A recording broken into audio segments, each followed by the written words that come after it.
بسم اللہ الرحمن الرحیم۔ اسلامک آگاہی 786 یوٹیوب چینل پر تفسیر قرآن تفہیم القرآن بیان کر رہے ہیں۔ یہ تفسیر قرآن سید ابو العلا مودودی رحمۃ اللہ علیہ نے تحریر کی ہے۔ اس کی 6 جلد ہیں۔ ہم انشاءاللہ ترتیب کے ساتھ بیان کریں گے، اور جو بھی یہ تفسیر قرآن مکمل سننا چاہتا ہے وہ ہمارے چینل کو سبسکرائب کر لیں۔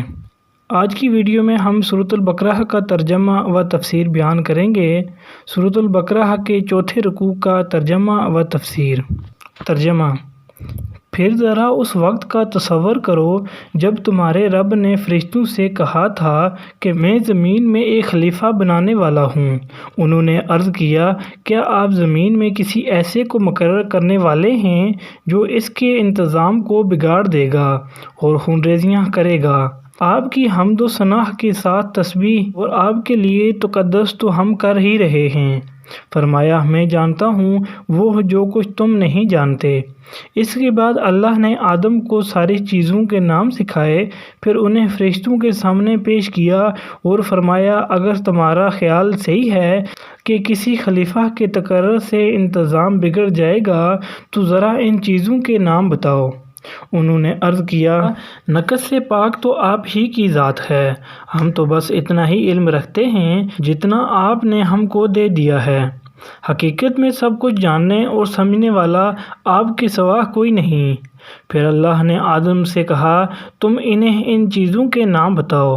جب اس نے ان کو ان سب کے نام بتا دیے تو اللہ نے فرمایا، میں نے تم سے کہا نہ تھا کہ میں آسمانوں اور زمین کی وہ ساری حقیقتیں جانتا ہوں جو تم سے مخفی ہیں؟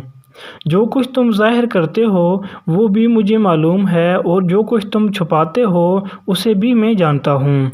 پھر جب ہم نے فرشتوں کو حکم دیا کہ آدم کے آگے جھک جاؤ تو سب جھک گئے مگر ابلیس نے انکار کیا۔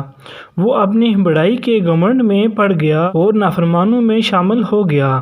پھر ہم نے آدم سے کہا کہ تم اور تمہاری بیوی دونوں جنت میں رہو اور یہاں بفراغت جو چاہو کھاؤ، مگر اس درخت کا رخ نہ کرنا ورنہ ظالموں میں شمار ہوگے۔ آخرکار شیطان نے ان دونوں کو اس درخت کی ترغیب دے کر ہمارے حکم کی پیروی سے ہٹا دیا اور انہیں اس حالت سے نکلوا کر چھوڑا جس میں وہ تھے۔ ہم نے حکم دیا کہ اب تم سب یہاں سے اتر جاؤ، تم ایک دوسرے کے دشمن ہو اور تمہیں ایک خاص وقت تک زمین میں ٹھہرنا اور وہیں گزر بسر کرنا ہے۔ اس وقت آدم نے اپنے رب سے چند کلمات سیکھ کر توبہ کی، جس کو اس کے رب نے قبول کر لیا، کیونکہ وہ بڑا معاف کرنے والا اور رحم فرمانے والا ہے۔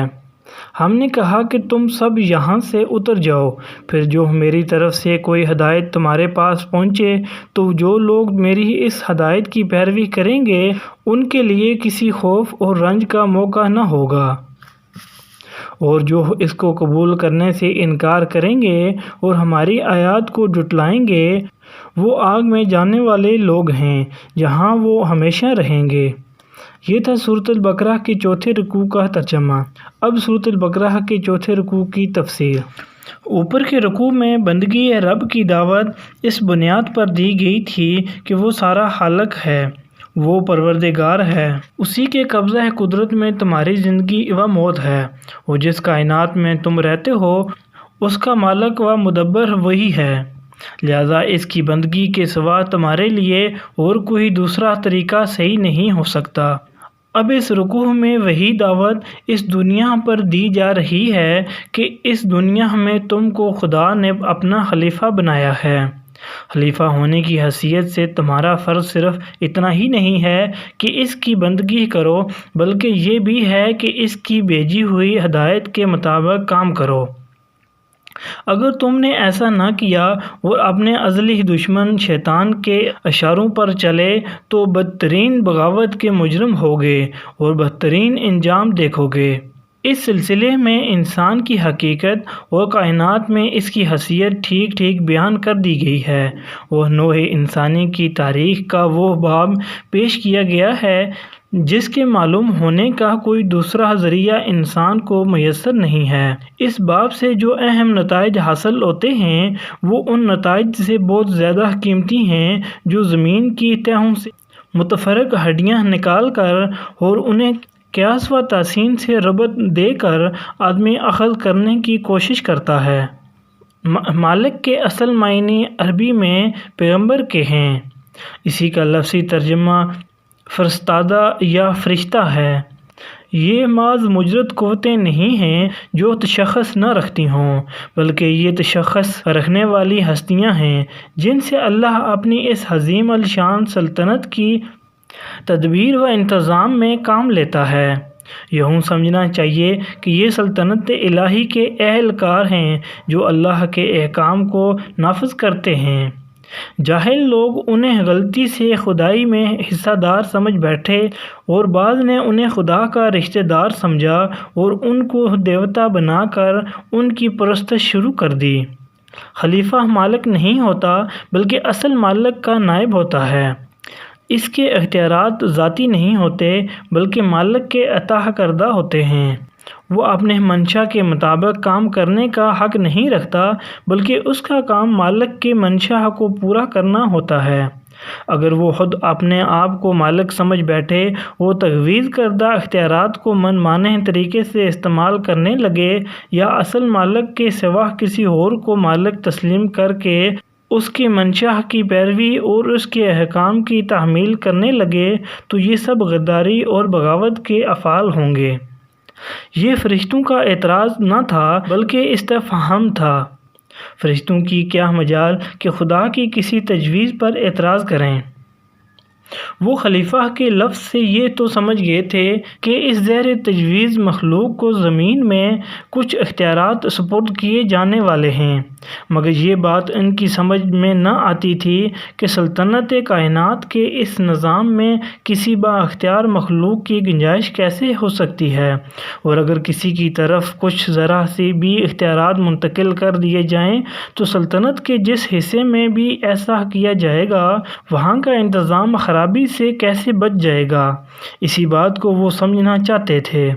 اس فکرے سے فرشتوں کا مدعا یہ نہ تھا کہ خلافت ہمیں دی جائے، ہم اس کے مستحق ہیں، بلکہ ان کا مطلب یہ تھا کہ حضور کے فرامین کی تحمیل ہو رہی ہے، آپ کے احکام بجا لانے میں ہم پوری طرح سرگرم ہیں۔ مرضی مبارک کے مطابق سارا جہان پاک صاف رکھا جاتا ہے اور اس کے ساتھ آپ کی حمد و ثنا اور آپ کی تسبیح و تقدس بھی ہم خدمت میں ادب کر رہے ہیں۔ اب کمی کس چیز کی ہے کہ اس کے لیے ایک خلیفہ کی ضرورت ہو، ہم اس کی مصلحت نہیں سمجھ سکے۔ تسبیح کا لفظ دو معنی ہیں، اس کے معنی پاکی بیان کرنے کے بھی ہیں اور سرگرمی کے ساتھ کام اور انماق کے ساتھ صحیح کرنے کے بھی۔ اسی طرح تقدس کے بھی دو معنی ہیں، ایک تقدس کا اظہار و بیان، دوسرے پاک کرنا۔ یہ فرشتوں کے دوسرے شبہ کا جواب ہے، یعنی فرمایا کہ خلیفہ مقرر کرنے کی ضرورت و مصلحت میں جانتا ہوں، تم اسے نہیں سمجھ سکتے۔ آپ نے جن خدمات کا تم ذکر کر رہے ہو وہ قانی نہیں ہیں بلکہ ان سے بڑھ کر کچھ مطلوب ہے، اسی لیے زمین میں ایک ایسی مخلوق پیدا کرنے کا ارادہ کیا ہے جس کی طرف کچھ اختیارات منتقل کیے جائیں۔